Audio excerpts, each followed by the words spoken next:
Hello everybody, welcome back to Fanblade. I've got some good news, great news, amazing news, and some sort of meh news. The good news is I've cleaned my workshop. I even vacuumed. The great news is that I've got 4 days off work, and the amazing news is that I'm going to spend it building an instrument. I've barely built anything this year, and I'm itching to go. The meh news is that I can't actually get any decent hardware. Supply chains are just not working. What I am going to make is a 3-string bass. A 3-string fretless bass.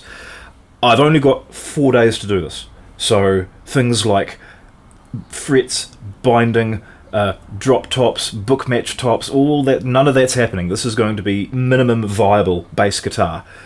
When I say minimum viable, I'm even leaving a string off.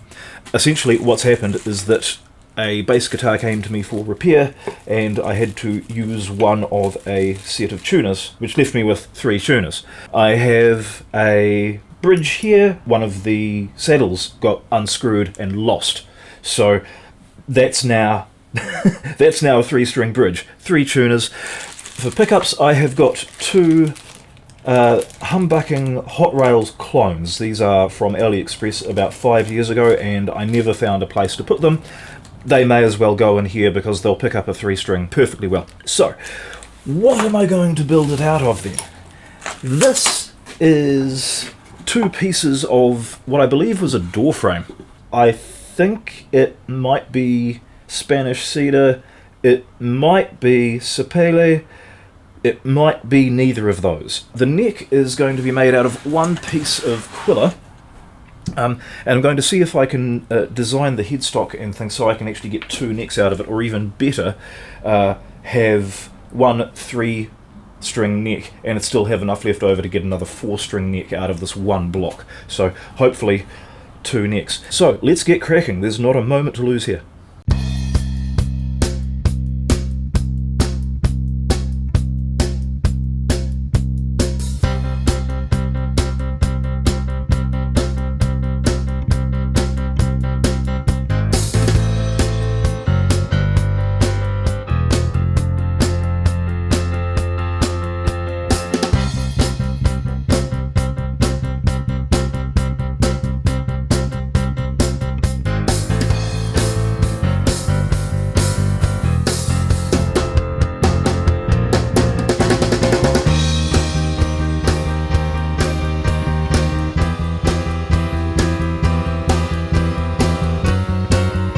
So we've just lost the very tip of the lower bout there.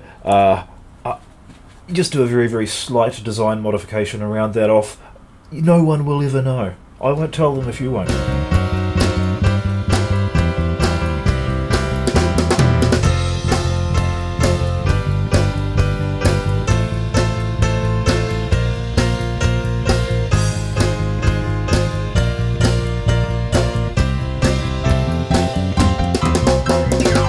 Okay, that looks pretty good. Just had to bring those curves in just so they looked nice and natural rather than something that was coming up and just turning a corner too sharply at any point, because that just makes it look like something's been chopped off. So that's all right, I'm very happy with that. We can now glue this together and set it aside and start working on the neck.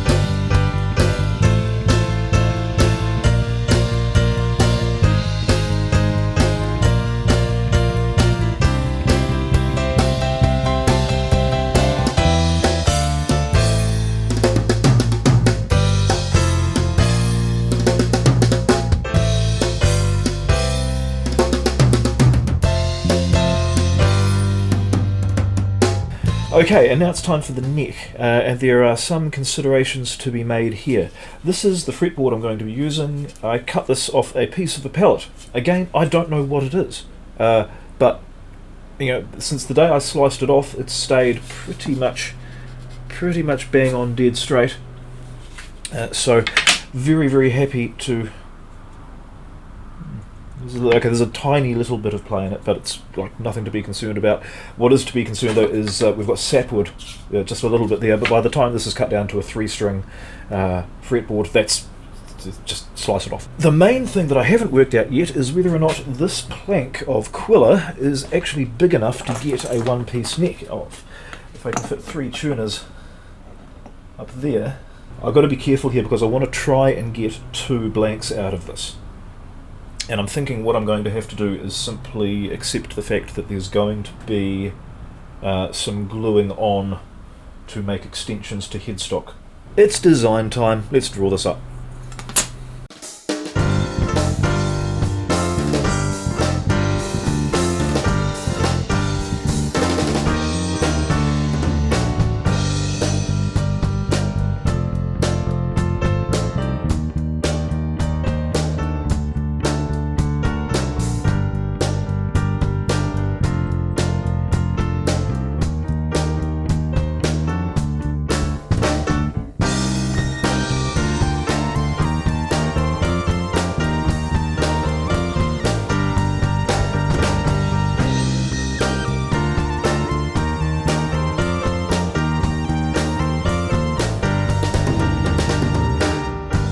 Alright, so there is a headstock shape that I'm relatively happy with. Looks kind of nice, matches the body, sort of aesthetically it's quite good. Yes, and I really needn't have worried about wasting too much of that wood, because now that I've got the dimensions of the neck, there's enough wood to do 4. If I accept that I'm going to have to glue wings on, well, with the thickness of the wood, I'm going to have to slice a bit off the top, and that should give me enough to glue on the edges. So, yeah. All in all, quite a good result. Let's cut wood.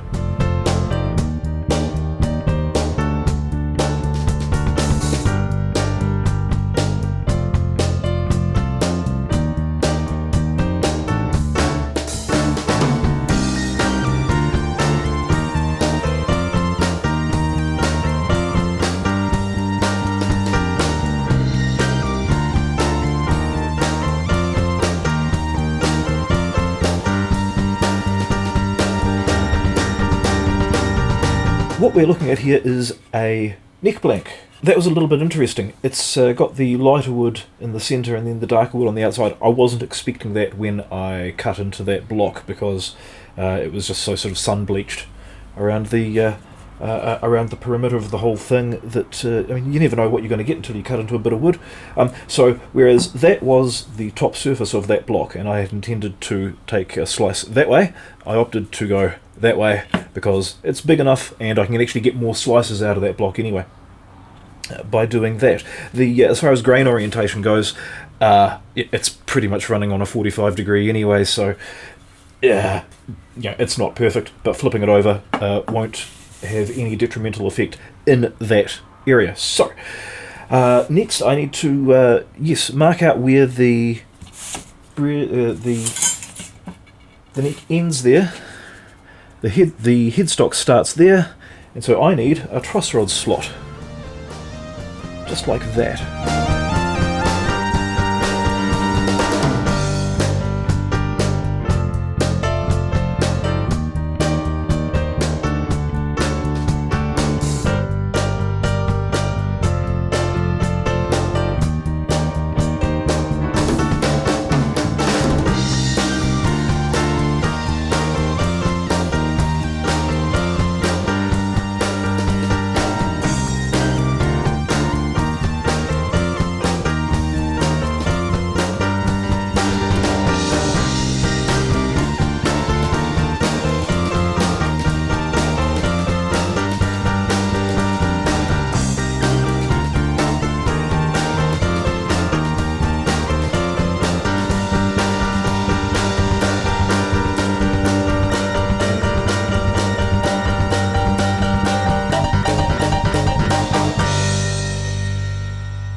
Alright, it is day 2. What a way to start the day. Very good. Let's do this.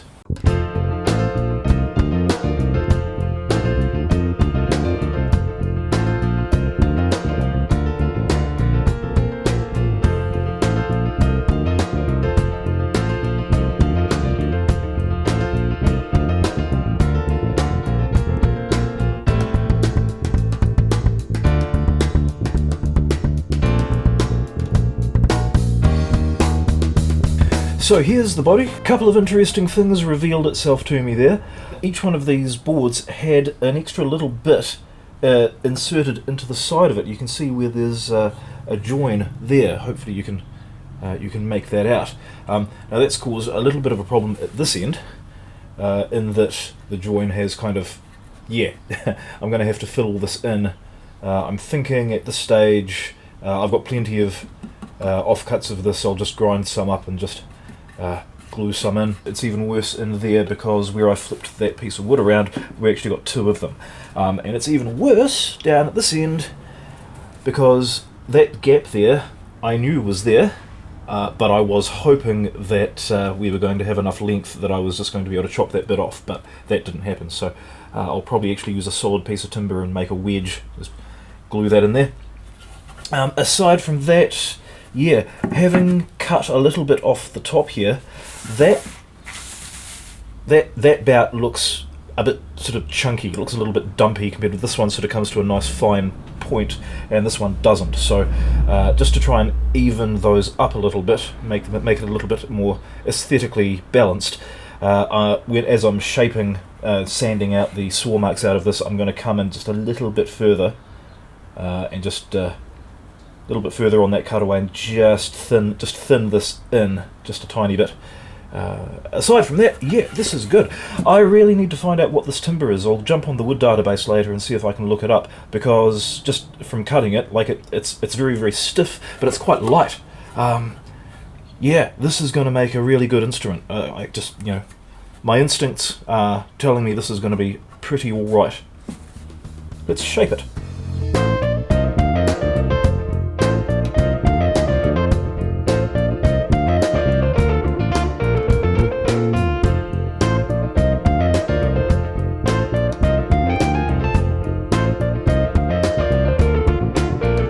Okay, time to start carving the body. I'm going to do your basic curve around where the arms go and where your stomach goes.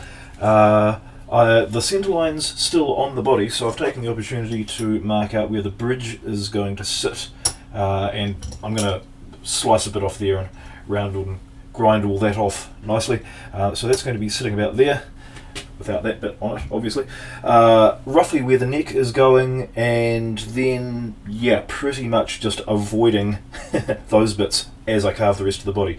The pickups and the controls and everything are going to be mounted in the top, so the control cavity is going to be cut from this side, and a scratch plate, obviously. I'm thinking something that sort of comes down in a nice swooping thing, encompasses two pickups, then follows this curve around here, and then follows this curve around this way. So sort of P-base, but offset and coming down to a nice, elegant, slightly rounded point down there. I think that should look pretty sweet. So, yes. I don't know how to do that first, or if I should hit it with the rasp first. I think I'm in the mood to run my Shinto. Yes.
hasn't that turned into a thing? That's a lot nicer than I thought it was going to be. When you're doing a lot of sanding like that, you can sometimes get yourself into an almost meditative kind of state. And I was thinking about memory and practice.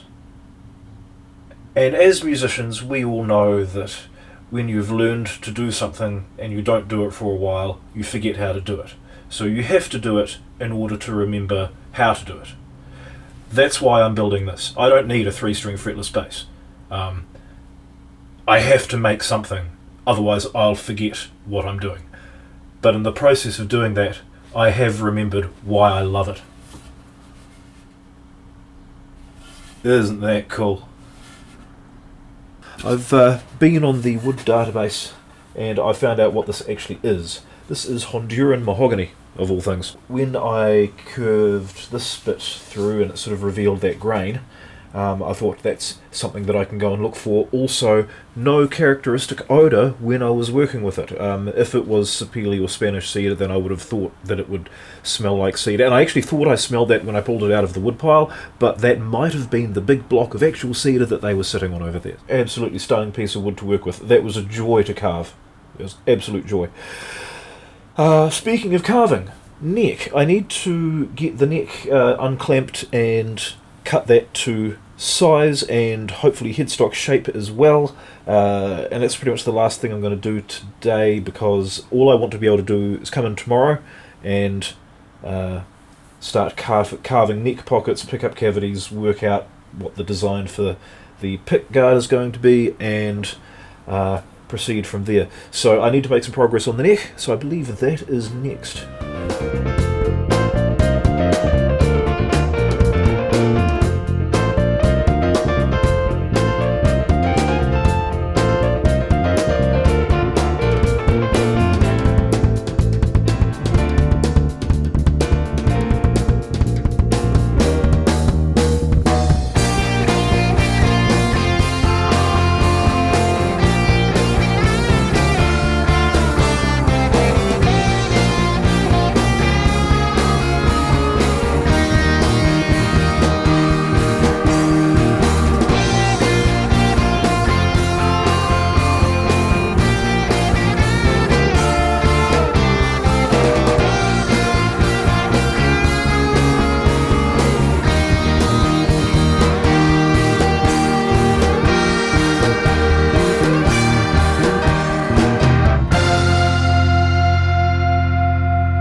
Okay, well that is a massive amount of territory covered today.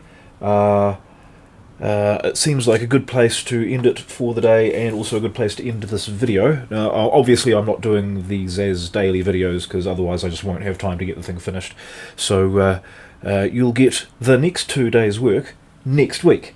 So by the time you see this, this will be finished, and by the time you see the second part, I'll have probably got bored with it. My next step is to carve the neck, tidy up the headstock. I'm going to use a stepper bit to drill out the top of those 18mm for the ferrules. Cut all the cavities in here. I'm undecided as to what I'm going to do. Am I actually going to use these pickups, or shall I use the EMG knockoff, which I know is a good pickup, and I know it will work on 3 strings, and it means I don't have to make a pick guard. I will sleep on that, and I will know what I'm doing tomorrow, and you'll have to find out next week. Until then, thank you very much for watching, thank you very much for subscribing, and I'll see you next time. Cheers.